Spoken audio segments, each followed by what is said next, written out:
Hello friends, మీలో ఎంతమంది రెండో శ్రావణ శుక్రవారం వరలక్ష్మీదేవి పూజ చేసుకున్నారో చూడండి. మా పూజ అయితే ఎలా చేసుకున్నామో మీరే ఒకసారి చూడండి ఫ్రెండ్స్.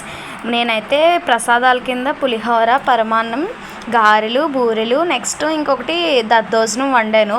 వాటితో 5 రకాలు అయితే చేశాను. ఇంకా ఫ్రూట్స్, స్వీట్స్ ఇవన్నీ ఉంటాయి కదా. ఇంకా ఇవన్నీ పూజ అయితే కంప్లీట్ అయ్యేసరికి మా తొందరగా అయిపోయింది పూజ. మార్నింగ్ 9కే పూజ అంతా కంప్లీట్ అయిపోయింది. నేను తెల్లవారుజామున 4కి అయితే లేచిపోయాను ఫ్రెండ్స్.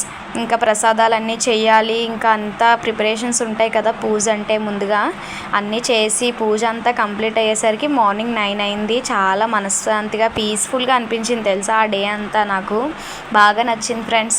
నాకు కూడా ఇలాంటి పూజలు చేయడం అనేది కొత్త అనమాట, అందుకే నచ్చింది. ఇంత అన్నీ కరెక్ట్గా చేశానని నేనైతే చెప్పలేను, కానీ తెలిసి తెలియక ఏవో కొన్ని తప్పులుంటాయి. తప్పులుంటే ఏమీ అనకండి. Thank you for watching.